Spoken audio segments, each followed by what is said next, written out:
Bonsoir téléspectateurs de PDCI TV, bienvenue dans ce journal.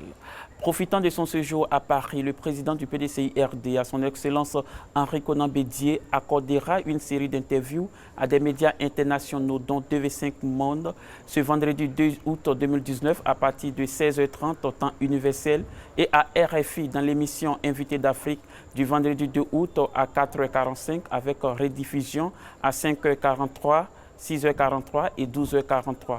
Bonne écoute à toutes et à tous. Comme annoncé, le président du PDCI RDA, son Excellence Henri Konan Bédié, a accordé une interview ce jeudi 1er août 2019 au journal Le Monde. Répondant aux questions du journaliste Cyril Ben Simon, le président a dit qu'il est prêt à servir la Côte d'Ivoire si son parti le lui demande. Suivons le résumé de cette interview. Séjournant en France depuis plusieurs semaines, le président Henri Konan Bédié a accordé ce jour une interview au journal Le Monde. Plusieurs sujets attraits à l'actualité nationale ont été abordés.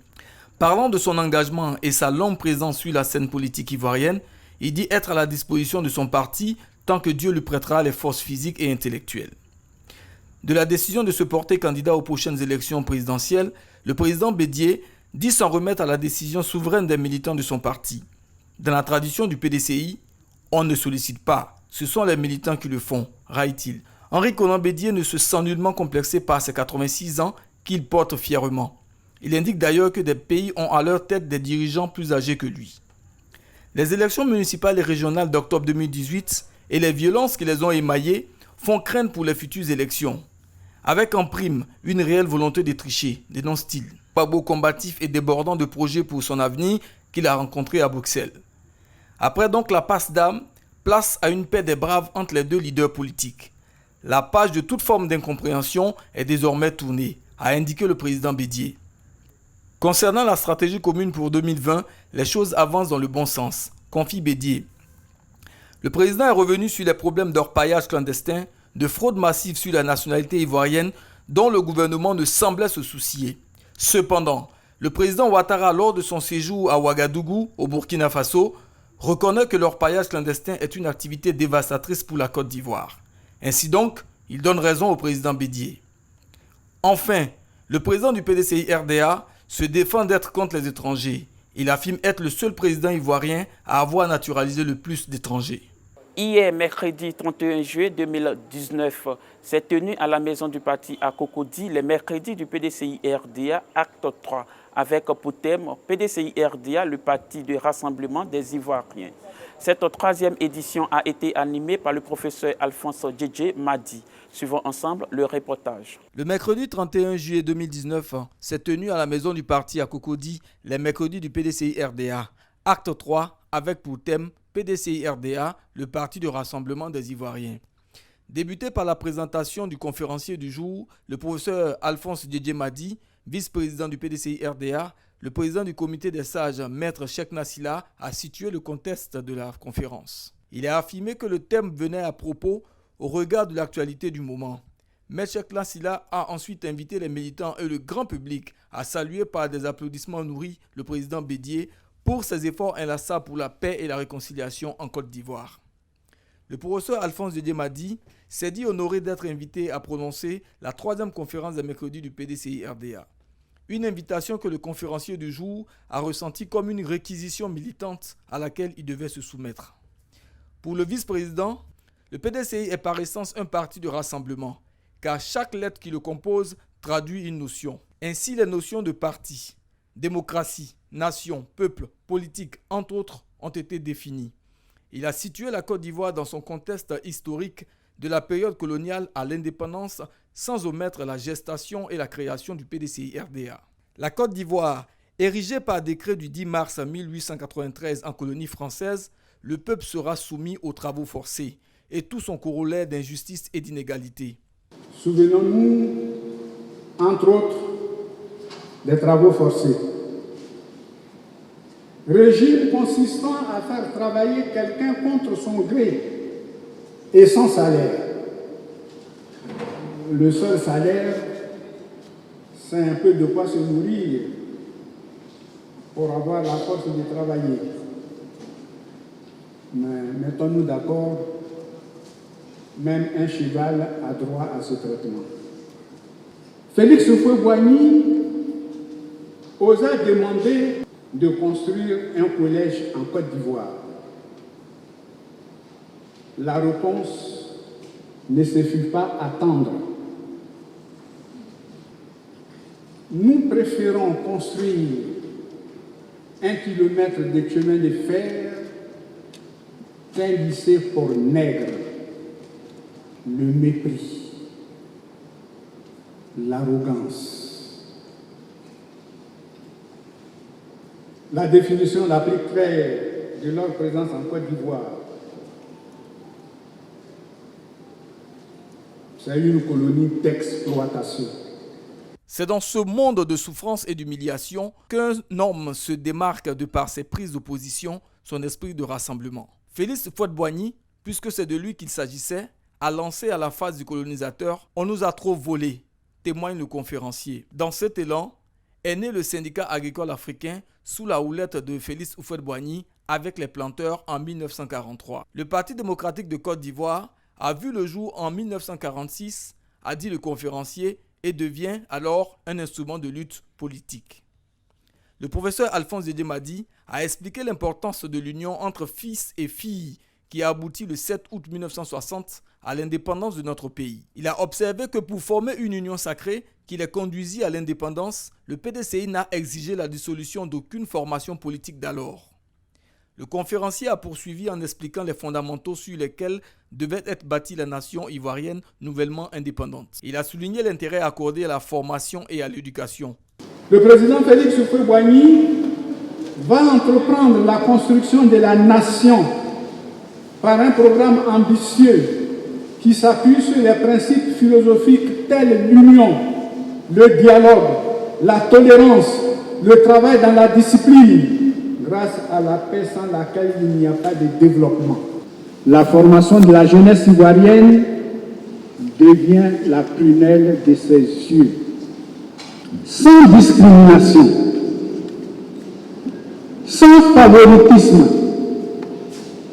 tous les enfants scolarisés dont le travail est satisfaisant sont pris en compte par l'État. Près de 45% du budget de l'État était consacré à l'éducation nationale. Le professeur Alphonse Didier Madi a démontré la politique du PDCI qui était d'unir les Ivoiriens les uns aux autres pour un pays solidaire et prospère. Il a rappelé à cet effet le système routier, le soutien au monde paysan, les fêtes tournantes d'indépendance qui ont contribué à raffermir le sentiment d'union. Parlant de rassemblement, le conférencier a dit enfin que le PDCI-RDA veut une Côte d'Ivoire rassemblée, fraternelle, en paix. Autour du conférencier se trouvaient les vice-présidents Gaston Wassénan-Koné, Émile Constant Bombé et Jean-Marie Kakou-Gervais, président de cette troisième conférence. Ce dernier a salué le professeur Alphonse Didier Madi pour le cours magistral et la qualité de la conférence. Entre anecdotes et témoignages sur la vie et le parcours politique de l'homme, le président Kakou-Gervais lui a rendu un vibrant hommage. Mais je voudrais sincèrement, avec nous à tous, remercier le professeur Alphonse Didier Madi pour la prestation qu'il vient de nous donner. Il me paraît indispensable, puisque cela n'a pas été fait de façon complète, de vous parler un peu du conférencier lui-même, de la qualité de l'homme. Alphonse Didier Madi, ancien secrétaire général du PDCI-RDA, qui pendant 11 ans a assuré au quotidien la gestion de notre parti. Les temps étaient durs, alors qu'il fallait, sous les directives du président Henri Konan Bédié, rebâtir un parti disloqué, écartelé entre les différentes fractions dès l'année 2000. J'ai eu l'insigne honneur de siéger au sein du tout nouveau secrétariat du PDCI-RDA où le président Henri Konan Bédié m'avait nommé. Alphonse Didier Madi en était le président. C'est dans cette instance à laquelle était confié le soin de rebâtir notre parti que j'ai appris à connaître l'homme. Il y a chez Alphonse Didier Madi une profonde connaissance de notre parti, le PDCI-RDA. À cela s'ajoute ce que j'appellerais une éthique de l'action, c'est-à-dire cette manière réfléchie mais ferme d'agir qu'il tient sans doute de sa longue proximité avec Félix Houphouët-Boigny d'abord, puis ensuite avec Henri Konan Bédié. Il y a également chez lui cette agilité intellectuelle des hommes dont Félix Houphouët-Boigny était particulièrement fier. Et comme il le disait lui-même, parce que formé quasi exclusivement dans notre université d'Abidjan. Au nom de ces jeunes cadres, il y avait Alphonse Didier-Madi qui finira professeur de médecine et tant d'autres, notamment Maurice Kakou-Dikaoué, des jeunes dont il fera très tôt ses collaborateurs, tant au parti qu'au gouvernement. Les mercredis du PDCI-RDA, c'est aussi un moment de partage des connaissances et des témoignages. À cette occasion, des personnalités ont rendu plusieurs témoignages et d'autres ont soulevé des préoccupations pour être bien éclairés.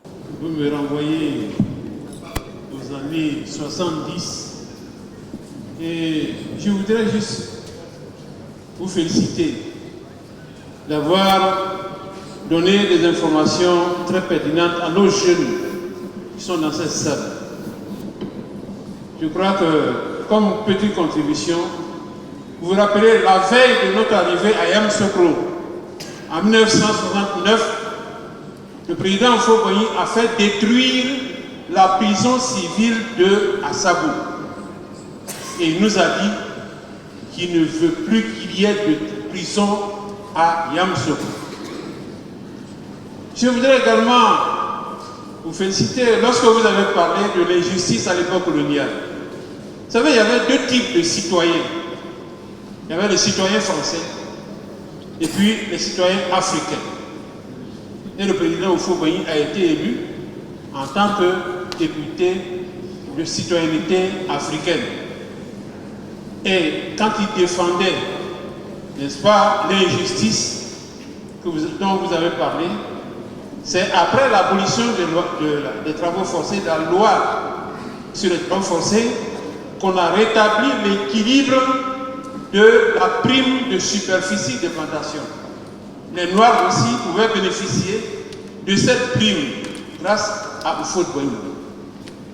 En 1949, bon, j'oubliais de vous dire, vous avez dit que Latry a félicité Houphouët-Boigny. Latry non seulement a félicité Houphouët-Boigny, mais a été un très bon conseiller. Et à cause de Houphouët-Boigny, Latry a été déchu de ses fonctions d'administrateur de gouverneur de colonie. Et il a été remplacé par Péchou, qui est venu comme ce que nous voyons actuellement là, pour mater les militants du PDCI-RDA.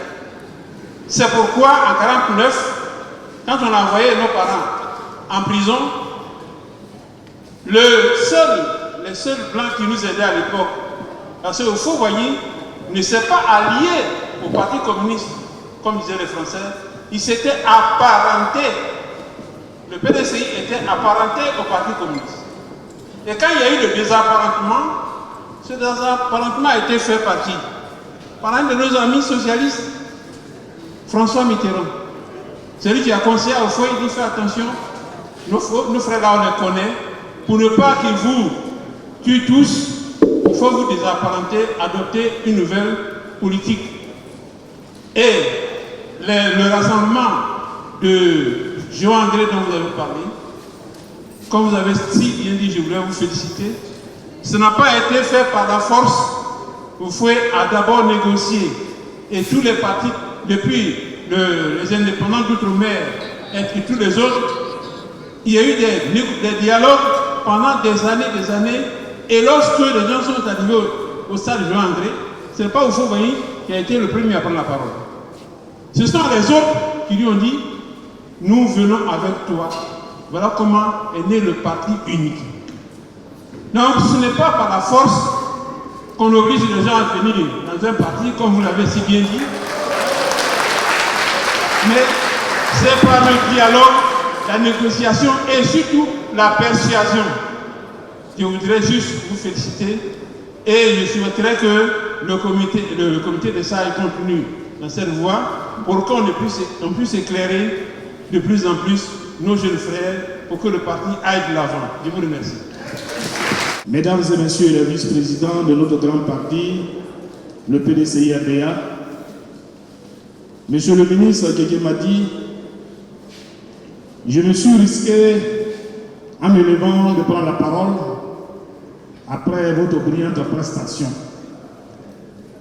Vous nous avez donné un véritable cours de sociologie politique et de philosophie politique.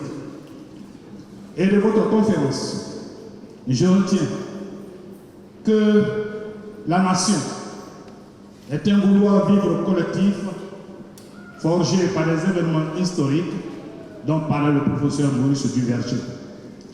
Je retiens que le parti politique est un groupe d'hommes ayant des intérêts communs et dont leur objectif, c'est d'accéder au pouvoir et de faire partager leurs intérêts. Merci, Monsieur le ministre. Hommage à vous, nos anciens. On ne tue pas ces anciens parce qu'ils sont âgés. On prie Dieu pour que ces anciens, nos anciens, vivent encore. Monsieur le conférencier, dans votre conférence, vous avez parlé longuement du président Félix Houphouët-Boigny. Alors, je vais vous poser une question. Qu'est-ce qui motivait Houphouët-Boigny à envoyer des élèves en France en 1946? Qu'est-ce qui motivait Houphouët-Boigny tant à rassembler les Ivoiriens? Monsieur le conférencier. Et, monsieur le conférencier, nous sommes un peu restés sur notre fin. Vous avez parlé du maître, mais vous n'avez pas parlé de l'élève, qui est le président Henri-Konan Bédié, qui est aussi un grand rassembleur. Je voudrais aborder deux petits points. Voyez-vous, dans la conférence prononcée par le professeur, il a souvent parlé de Houphouët-Boigny. Et de noter qu'en fait, entre le PDCI et Houphouët-Boigny, il y a presque une sorte de fusion, en fait. Houphouët-Boigny est le cerveau pensant, le PDCI est le bras agissant. Donc, quand il parle de Houphouët-Boigny, voyez tout de suite le PDCI. Et tous les actes de rassemblement posés par Houphouët-Boigny sont amplifiés, mis en œuvre par le PDCI-RDA. Et c'est en cela que le PDCI est éminemment un parti de rassemblement des Ivoiriens. Deuxième point sur lequel je voudrais revenir, mais il faut que nos jeunes comprennent. Beaucoup ont entendu parler de l'aventure 46. Certains de ces aventuriers sont là. Ce qui est extraordinaire dans cette opération, nous sommes en 1946, et Houphouët-Boigny, en choisissant les élèves qui doivent aller étudier en France, c'est-à-dire les futurs premiers cadres de notre pays, n'a fait aucune exclusion. Bien au contraire, il a eu le souci majeur de l'inclusion de toutes les régions de la Côte d'Ivoire dans ses choix et dans les futurs cadres du pays. Il a dit, il en a choisi du nord au sud, du sud de l'ouest à l'est, etc. Et c'est ça que nos jeunes doivent retenir. Et peut-être qu'un jour, il y aura une conférence spécifiquement consacrée à l'aventure 46. Et il faut que nos jeunes comprennent cela.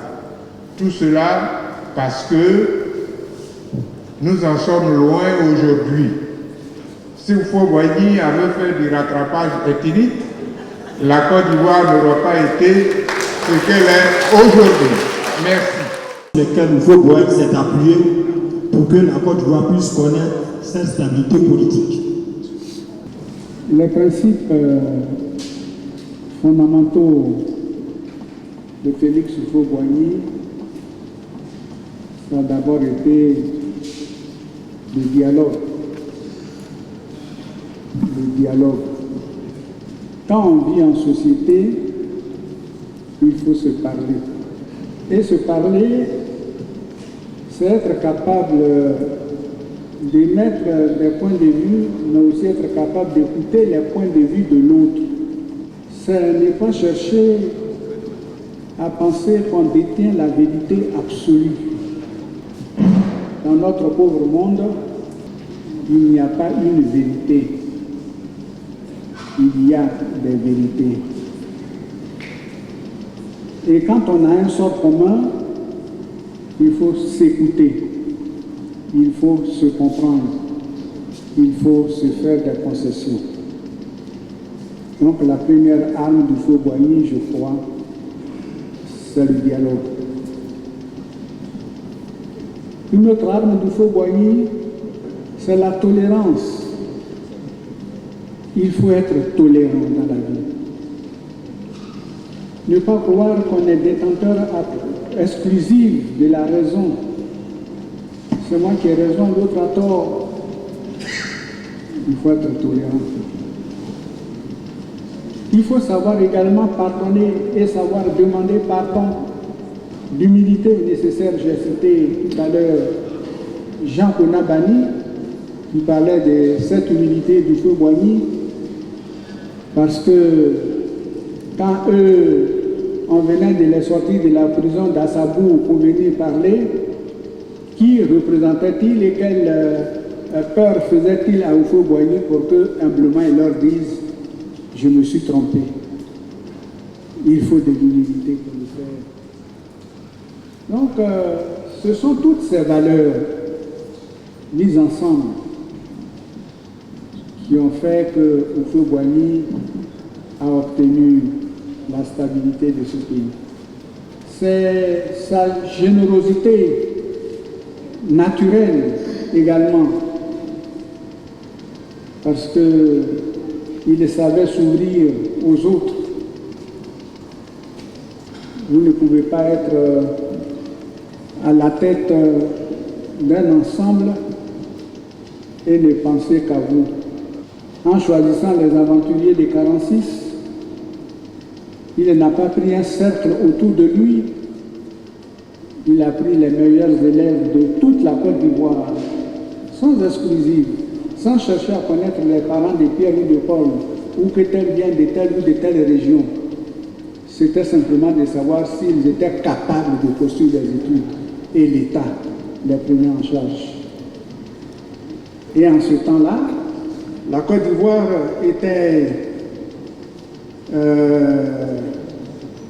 entourée de pays qui avaient les mêmes problèmes.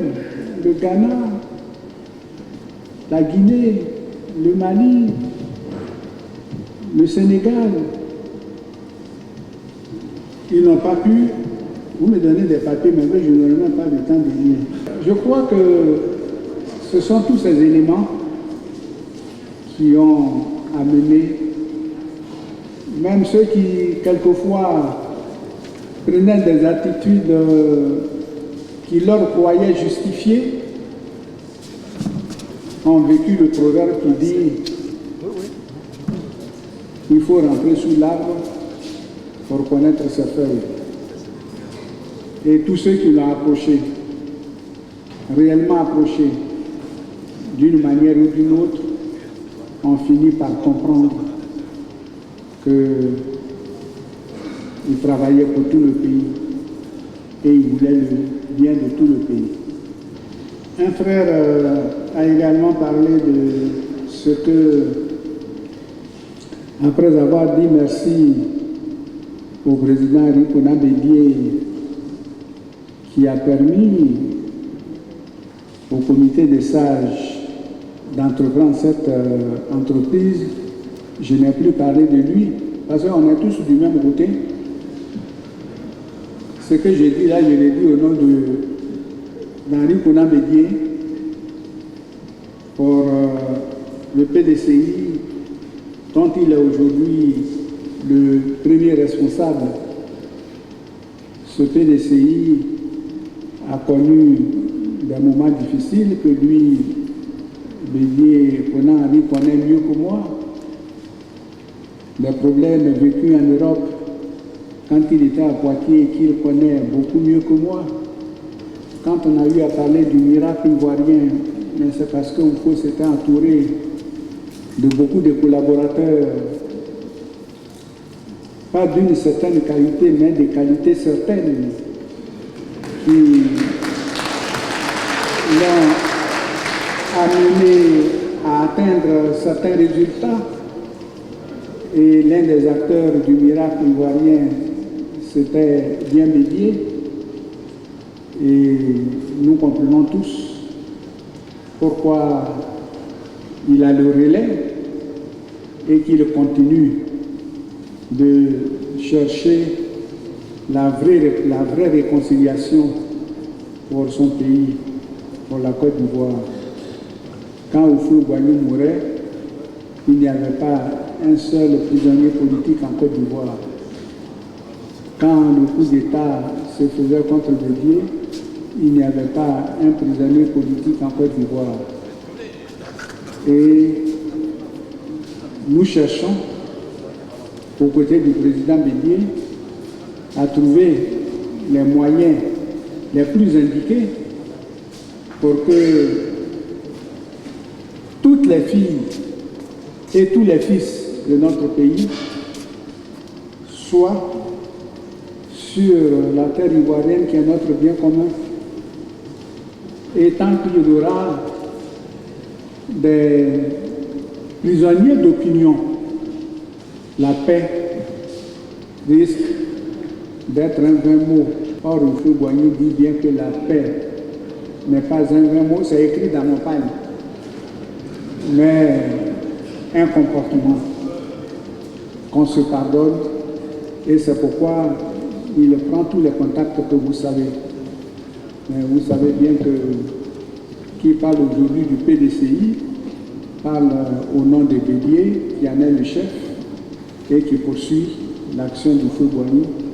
Cela va sans dire, mais je comprends le dicton qui dit, c'est vrai, cela va sans dire, mais mieux vaut le dire que de ne pas le dire.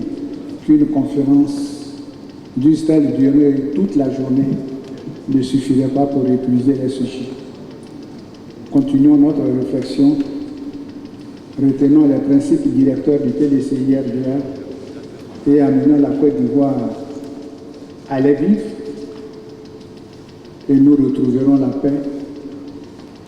Et dans l'union, dans la discipline et par le travail, nous construirons tous ensemble ce pays.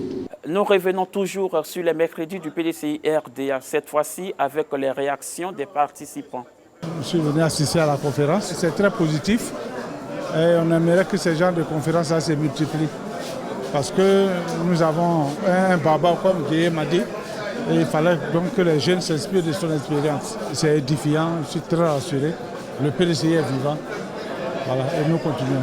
Mes impressions sont des impressions satisfaisantes et surtout de joie.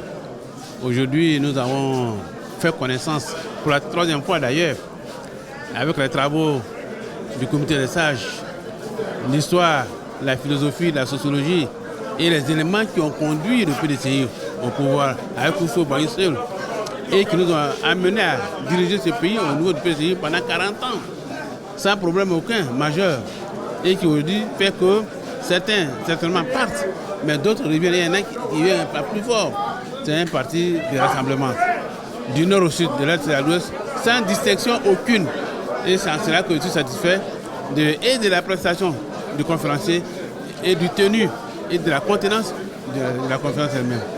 Le contenant et le contenu se recouvraient parfaitement. Cette conférence m'a donné l'occasion de connaître, en tant qu'enseignant d'histoire, ce que j'enseignais, mais de voir certaines personnes qui étaient même de l'aventure de 1946. Et l'exposé du professeur Didier Madi m'a donné vraiment encore ce courage-là, m'encourager vraiment à venir, à rentrer au PDCI pour vraiment faire valoir les valeurs de démocratie, les valeurs de justice, prônées par le président Félix Houphouët-Boigny. Ce dont a besoin la Côte d'Ivoire d'aujourd'hui. en décidant d'être militant du PDCI, c'est pour faire du militantisme vrai, à visage humain, sans être obligé. Je suis venu de moi-même, alors qu'il y a plusieurs partis qui ont de tendance beaucoup plus jeunes, en choisissant un parti qui a 73 ans, c'est pour continuer dans le chemin mis en place par nos parents nous-mêmes et tout cela. Je remercie le professeur Guy Madi pour son exposé et que vive le PDCI à jamais. Nous avons assisté à cette conférence animée par le professeur vice-président du PDCI-RDA, Guy Madi, qui a exposé en long et en large sur un thème bien précis concernant le rassemblement des filles, fils de la Côte d'Ivoire. Et il a donné une historicité de la genèse qui composait le PDCI-RDA, de l'UNESI jusqu'au MESI. Et il a donné aussi l'historique sur les différentes migrations du peuple de Côte d'Ivoire. Et il a fait ressortir la politique du père fondateur, le président Félix Houphouët-Boigny, qui était basée sur le rassemblement, sur l'union, sur la discipline. Aujourd'hui, nous sommes enrichis et ça a été un bon exposé. Et prochainement, que les jeunes du PDCI-RDA viennent au mercredi du PDCI-RDA pour se faire former. Et un militant doit être formé parce que le PDCI est un parti historique, riche en histoire, et nous devons être formés. Et l'initiative prise par le comité des sages est bonne. Nous inscrivons à cet enseignement, à cette formation. Ça m'a plu de venir assister parce que quand le professeur parlait de l'année 1946, comment le PDCI a été créé, comment le président Houphouët a pu aider les Ivoiriens, vraiment ça m'a plu, ça m'a beaucoup plu. Il faut les côtoyer pour avoir les vraies informations. C'est vrai que nous sommes des militants, mais on ne sait pas tout ce qu'il a relaté aujourd'hui. Beaucoup d'entre nous ne savent pas. Donc, en tout cas, pour moi, ça m'a vraiment plu. Il m'a enseigné et je serai toujours là. J'ai été très édifié par la conférence du professeur Guy Madi et je lance un appel à toutes les femmes et surtout à tous les membres du PDCI-RDA, les jeunes, parce que nous avons besoin d'enseignement. Très important, parce que ne pas connaître l'histoire de son parti, c'est ne pas pouvoir l'appliquer pleinement. Vous savez, je vais vous dire une chose. Je pense et j'estime que tous ceux qui sont partis au RHDP, qui se disent au PDCI, n'ont pas côtoyé réellement le président Félix Houphouët-Boigny, ni le président Henri Konan Bédié pour avoir les enseignements complets du PDCI-RDA.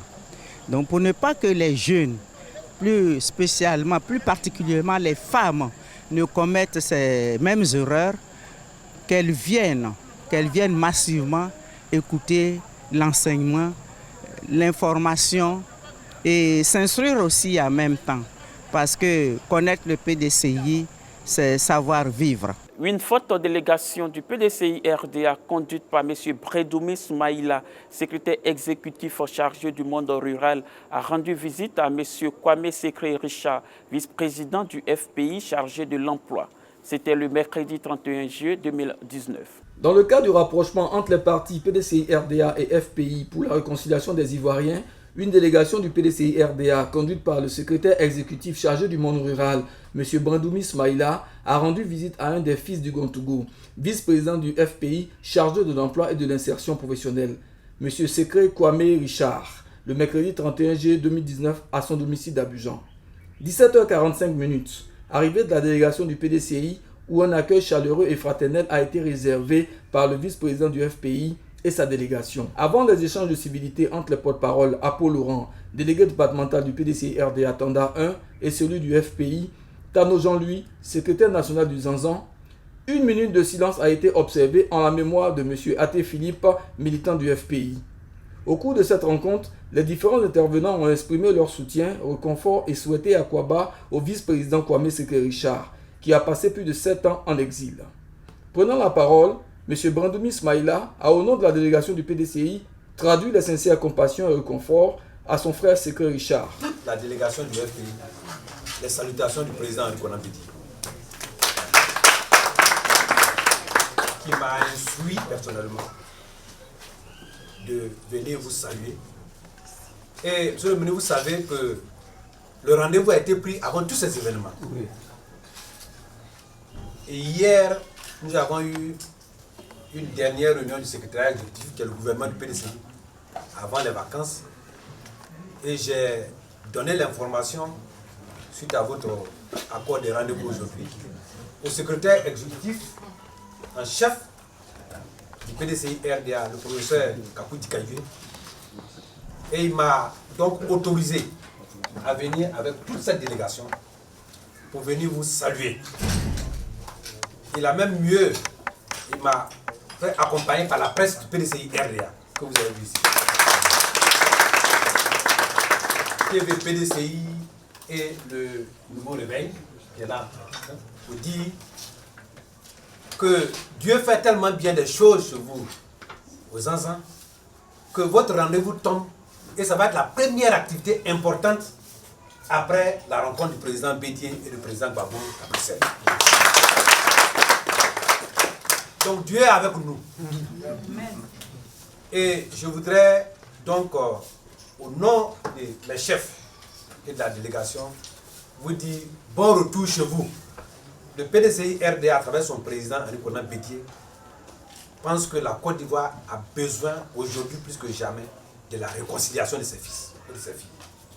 Le combat ne fait que commencer. Le président Fogouani disait que la paix est préalable de tout pour le développement. Et la paix, c'est la réconciliation. Quand vous n'êtes pas réconcilié avec quelqu'un, vous ne pouvez pas être en paix avec cette personne. Source de lumière, éclaire la Côte d'Ivoire de sa miséricorde et que Dieu amène la paix. Quant au vice-président du FPI, il s'est dit heureux de recevoir ses frères du Gontogo pour cette marque de solidarité, de courtoisie et de réconfort. Pour terminer, il a remercié le PDCI RDA pour cette initiative fraternelle. Mon grand frère, oui, merci d'être venu. Merci d'être venu pour nous voir et merci d'être venu pour apporter le cadeau du PDCI RDA. Nous sommes obligés de le tenir et de traduire cela en actes si nous ne voulons pas disparaître. Si nous voulons laisser une Côte d'Ivoire gérable et prospère à nos enfants. Cette bataille-là, ce n'est pas pour nous maintenant, c'est pour nos enfants. La visite s'est achevée sur une note de communion fraternelle et de partage. Merci de suivre PDCI TV, la chaîne officielle du PDCI RDA. À bientôt.